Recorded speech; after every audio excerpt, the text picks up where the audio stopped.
Europe में हमले की साजिश, हमास तैयार कर रहा है ऑपरेशनल नेटवर्क। मोसाद के दावे से मचा हड़कंप। मोसाद ने दावा किया है कि हमास यूरोप में गुप्त आतंकी नेटवर्क बना रहा है, एक सीक्रेट टेरर नेटवर्क बना रहा है।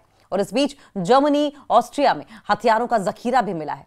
हथियारों का जखीरा जर्मनी और ऑस्ट्रिया में मिला है और कई संदिग्ध गिरफ्तार हुए हैं, कई सस्पेक्ट्स को अरेस्ट किया गया है। इजराइल की खुफिया एजेंसी मोसाद ने यूरोप की सुरक्षा को लेकर बड़ा दावा किया। एजेंसी का यह कहना है कि गाजा में सक्रिय आतंकी संगठन हमास ने, गाजा में जो एक्टिव है आतंकी संगठन हमास ने यूरोप के कई देशों में एक गुप्त, एक सीक्रेट ऑपरेशनल इंफ्रास्ट्रक्चर खड़ा कर लिया है।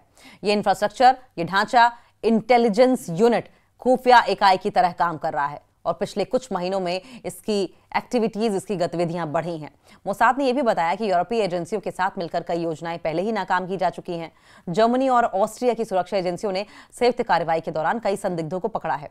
जांच टीमों को वियना में एक स्थान पर हथियारों का बड़ा स्टॉक मिला, जिसमें पिस्टल, विस्फोटक सामग्री और कई सैन्य उपयोग के सामान शामिल थे। जांच में पता चला कि यह सारा सामान तत्काल हमले के लिए तैयार रखा गया था और इसके तार सीधे हमास से जुड़े मोहम्मद नईम तक पहुंचते हैं। मोहम्मद नईम हमास नेतृत्व से जुड़ा प्रभावशाली नाम है। मोसाद की जांच में सामने आया कि जब्त किए गए हथियारों का संबंध मोहम्मद नईम से है। वो हमास के वरिष्ठ राजनीतिक ब्यूरो में महत्वपूर्ण भूमिका निभाने वाले बासिम नई का बेटा है। बासिम नईम गाजा में हमास के बड़े नेता खलील अल हया के बेहद करीबी माने जाते हैं। मोसाद का कहना है कि ये पूरा नेटवर्क हमास के विदेशों में बैठे नेताओं की सीधी देखरेख में काम कर रहा था।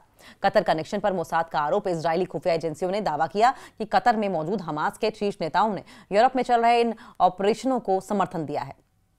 मोसाद ने सितंबर में कतर में हुई एक बैठक का हवाला देते हुए कहा कि मोहम्मद नईम और उसके पिता की मुलाकात इस बात का संकेत है कि यह सिर्फ व्यक्तिगत पहल नहीं है, बल्कि संगठन की आधिकारिक मंजूरी वाला कदम है। हालांकि हमास सार्वजनिक तौर पर इन संबंधों से इनकार करता रहा है, लेकिन कई खुफिया रिपोर्ट्स कतर को इस गतिविधि से जोड़ती रही हैं।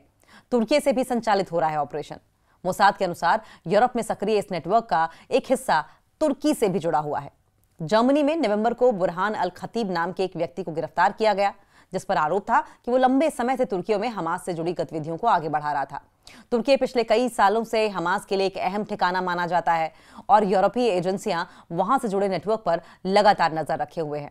फंडिंग पर भी नजर बनी हुई है। यूरोप की सुरक्षा एजेंसियों ने अब उन संगठनों पर भी कार्रवाई तेज कर दी है जिन पर हमास को आर्थिक मदद पहुंचाने या कट्टरपंथी विचार फैलाने का संदेह है। चैरिटी संस्थाएं, विभिन्न फाउंडेशन और धार्मिक संस्थाओं को अब कठोर जांच प्रक्रिया से गुजरना पड़ रहा है। कई जगह फंडिंग चैनल की निगरानी और जांच शुरू कर दी गई है। हमास ने अब विदेशों में भी सक्रियता बढ़ा दी है। मोसाद ने कहा है कि इजराइल पर 7 अक्टूबर 2023 को हुए हमले के बाद हमास ने विदेशों में अपनी एक्टिविटीज का दायरा, अपनी गतिविधियों का दायरा तेज कर दिया है। एजेंसी के अनुसार संगठन ने हथियार जमा करने, लॉजिस्टिक सपोर्ट तैयार करने, लोगों की भर्ती बढ़ाने और गुप्त सेल बनाने पर विशेष ध्यान दिया है। मोसाद का आरोप है कि हमास अब ईरान की रणनीति की तर्ज पर एक अंतर्राष्ट्रीय अंडरग्राउंड नेटवर्क खड़ा कर रहा है।